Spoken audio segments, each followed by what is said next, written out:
Hello everyone. आज हम करेंगे चैप्टर नंबर 12 क्लास 8 का, जो कि है बीट द क्लॉक।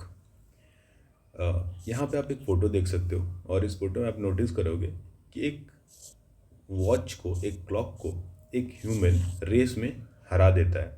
इसका मतलब आप गैस कर सकते हो। इसका मतलब ये होता है कि हम कोई भी काम समय से पहले अगर करते हैं या हम समय से जीत जाते हैं, मतलब समय से पहले करते हैं या समय पर करते हैं, तो उन सब सिचुएशन में हम क्या करते हैं, क्लॉक को बीट कर देते हैं, घड़ी को मात दे देते हैं।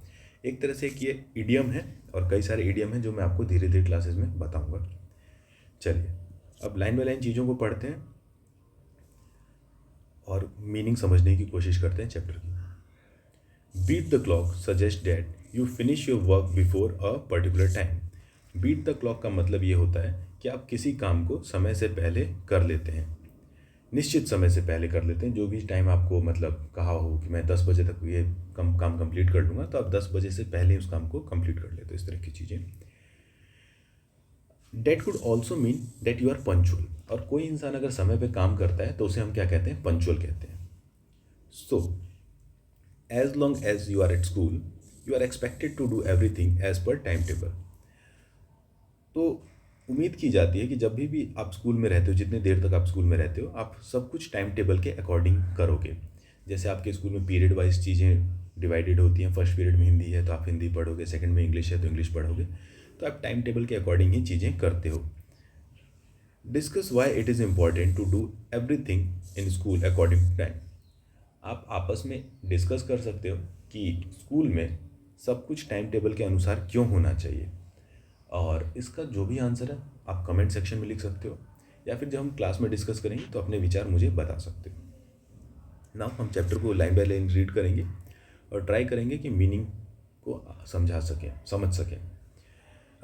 रिमझिम assured, don't worry mom, I just have 2 lessons to do, it will take no time.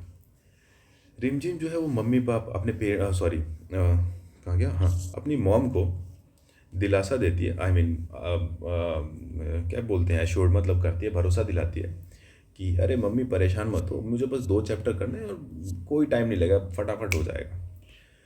तो आगे है, tomorrow's exam is a piece of cake. और टुमारोज मतलब कल का जो परीक्षा है वो एक बहुत आसान है। पीस ऑफ केक मतलब बहुत आसान काम। It was just 6 p.m. As she set down to study, the phone bell rang. और 6 बज रहे थे शाम के जब वो बैठी पढ़ने, और तभी क्या होता है, फ़ोन की घंटी बजती है। आफ्टर अ मैराथन यैपिंग सेशन रिमझिम रियलाइज द टाइम वॉज 7:30। और जिसके साथ फ़ोन आया तो उसने फ़ोन पिक किया, डेफिनेट सी बात है, और उस पर उसने बहुत सारी बातें की। यैपिंग मतलब बहुत सारी बातें करना। और और जब उसको एहसास हुआ कि अरे 7:30 बज गए, तो promising not to take any more calls, she sat down to study but couldn't find her notepad. तो उसको 7:30 बजे तो उसको एहसास हो रहा है लेट हो रहा है, तो उसने फ़ोन काटा और उसके बाद उसने क्या किया कि अब वो कोई भी फ़ोन कॉल पिक नहीं करेगी और वो पढ़ेगी। और जैसे ही उसने पढ़ने के लिए स्टार्ट किया तो उसको अपना नोटपैड, जो लिखने वाली कॉपी है, उसको मिल नहीं रही थी।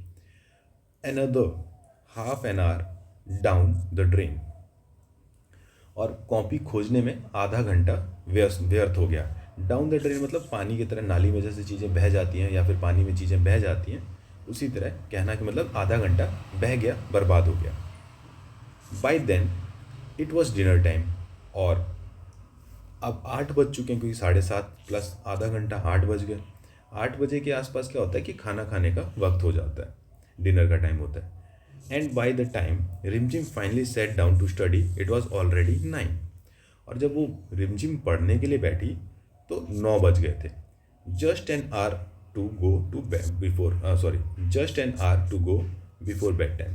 और सोने से मतलब 10 बजे रिमझिम सोने जाती थी, तो 1 घंटा ही बचा था इसके पास पढ़ने के लिए। अब नेक्स्ट पैराग्राफ। आपके साथ भी कहीं ना कहीं ऐसा होता होगा कि कुछ भी आप काम कर रहे हो उसको थोड़ा सा पोस्टपोन कर देते हो कि अरे 10 मिनट बाद पढ़ूंगा या 10 मिनट बाद ये करूँगा। कुछ भी ऐसी चीज़ें आप करते हो, तो वही है आपका वेस्टिंग टाइम का स्किल्स। आप टाइम को वेस्ट कर रहे हो वहाँ पे। चलिए आगे हम पढ़ते हैं। Are you too bitten by the time wasting bug. क्या आपको भी समय बर्बाद करने वाले कीड़े ने काट रखा है? Then maybe it is time to take charge of your time and not let time waster to take over.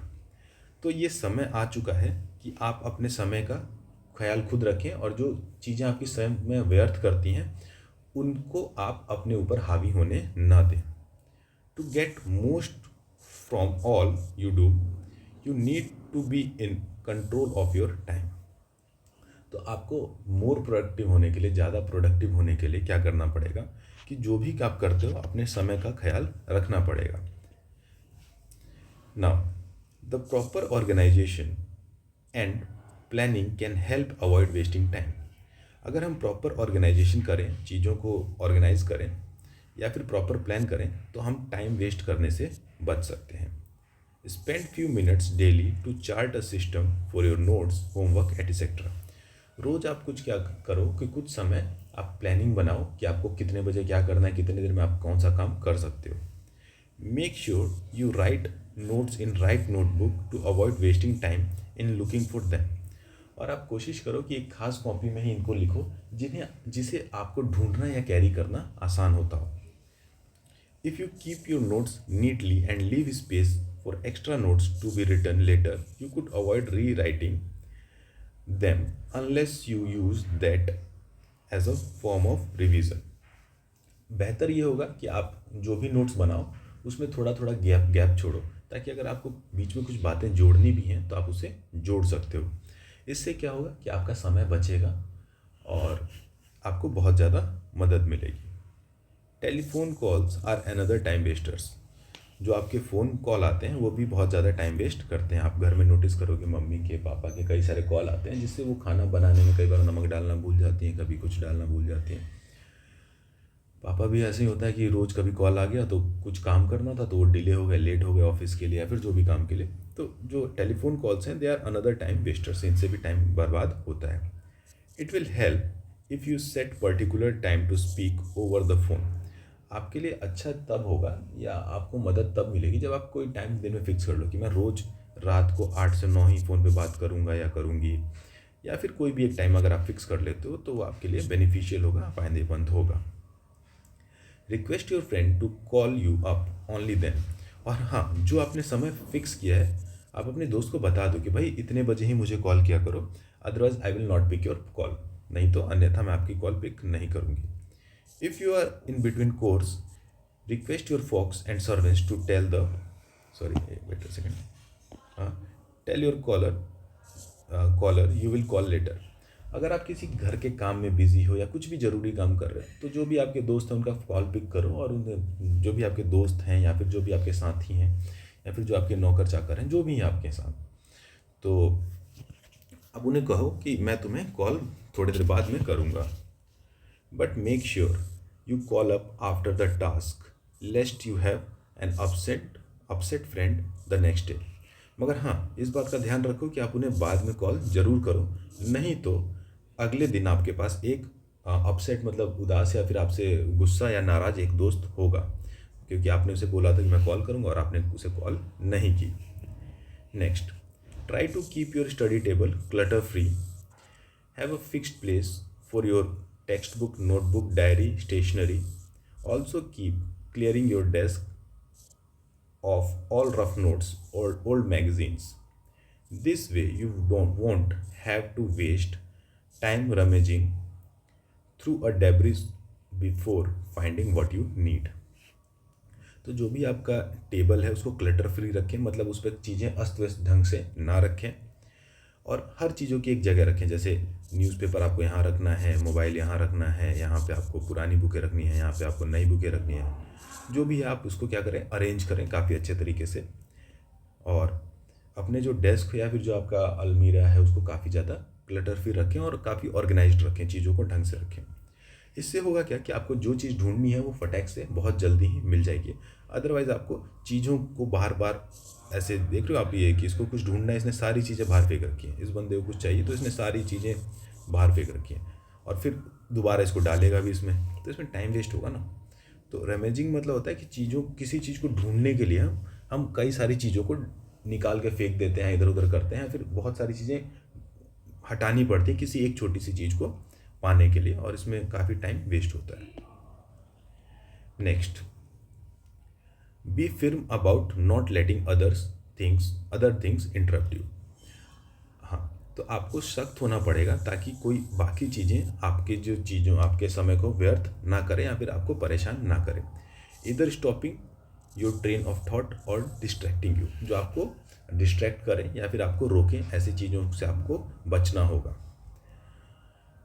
Learn to से नो व्हेन नीडेड, आपको ना कहने की आदत होनी चाहिए। जब आपको लगे कि हाँ ये काम मेरे लिए गलत है या फिर मुझे मेरा समय व्यर्थ करेगा, तो आपको ना कहने की आदत होनी चाहिए। Find your own ways of being polite but firm, good friends will surely understand. और हाँ, आपको अपने तरीके पता होने चाहिए, एक तरीका ढूंढना चाहिए जिससे आप बड़े प्यार से किसी को ना कह सको, ठीक है। और आपके जो दोस्त हैं, जो अच्छे दोस्त हैं, वो बिल्कुल समझ पाएंगे कि हाँ आपकी सच में मजबूरी है, इसलिए आप ना कह रहे हो। Next, prioritize your task. While it is good to list your task and make a to-do list, if you find you are not in the right mood to do a particular task, आप task को prioritise करो। मतलब आपको पता होना चाहिए कि पहले कौन सा काम करना है। अगर मान लो आपको 3 काम करने हैं, तो आपको पता होना चाहिए सबसे पहले कौन करना है, उसके बाद दूसरा कौन सा करना है, और सबसे लीस्ट इंपॉर्टेंट को सबसे लास्ट में करना है। तो आपको पता होना चाहिए कि कौन से काम को कब करना है, तो इसी को बोलते हैं प्रायोरिटाइज योर टास्क। हाँ, while it is good to list your, हाँ, और हाँ, आपको एक टू डू लिस्ट बनानी होगी। मतलब कि आपको उस दिन पूरे में दिन में क्या क्या करना है उसका लिस्ट बनाओ, क्योंकि कई बार हम भूल जाते हैं, कई सारे काम होते हैं और काम भूल जाते हैं। मगर हमारे पास लिस्ट होगा, अगर लिखा होगा, तो हम सब टिक मार के पता कर सकते हैं कि हमने कौन कौन से काम कर लिए, कौन कौन से काम रह गए। Next, take up something else instead. अच्छा, ओके, यहाँ पे एक और बात कह रहा है कि कई बार हम कुछ काम करते हैं और उसमें हमारा मन नहीं लगता, तो हमें क्या करना है कि उस काम को वहीं पे छोड़ देना है और उसके अलावा कोई दूसरा काम करना है, ठीक है। और जब दूसरा काम करते करते थोड़े बाद हमें जब अच्छा लगने लगे, तो हम दोबारा पहले वाले काम पे आके करने लगेंगे। क्योंकि बिना मन के अगर आप काम करोगे तो वो काम प्रोडक्टिव नहीं होगा। आप उस काम को करोगे बट उससे कोई फ़ायदा नहीं होगा, या फिर वो काम आप इतना गंदा करोगे कि उस काम को दोबारा करना पड़ेगा। Battling with a task when your mind is elsewhere, just take up time without getting work done. यही बात यहाँ पे इसने बोली है कि अगर आप कोई काम करने में संघर्ष कर रहे हो और आपका मन नहीं कर रहा और आपका दिमाग कहीं और लगा हुआ है, तो इस केस में क्या होता है कि आप सिर्फ टाइम वेस्ट करते हो और वो काम भी पूरा नहीं होता। नेक्स्ट, लास्ट पार्ट है, do not spend too much time on trivial things, work with larger picture in mind. Trivial detailing and task tend to be major time wasters. छोटे छोटे कामों पे या छोटी छोटी चीज़ों पे बहुत ज़्यादा समय व्यर्थ नहीं करना चाहिए आप लोगों को, और आपको प्रैक्टिकली सोचना चाहिए कि कौन सा काम है जो मुझे लंबे समय में मुझे फ़ायदा देगा, या क्या ये काम जो मैं कर रहा हूँ रोज़, क्या ये मुझे सच में मतलब लंबे समय में फ़ायदा दे सकता है। तो आप जब ये सोचोगे तो आपको आइडिया लग जाएगा कि आपको किस काम पे ज़्यादा समय देना है, किस काम पे कम समय देना है। Now, so get going, do your work and but avoid this time wasters. तो आप आगे बढ़ते रहो, जो आपका काम है उसे करते रहो, और टाइम वेस्टर्स को अवॉइड करते रहो, उससे बचते रहो। आई होप कि आपको ये चीज़ें समझ आ गई होंगी, और थैंक यू। और बस।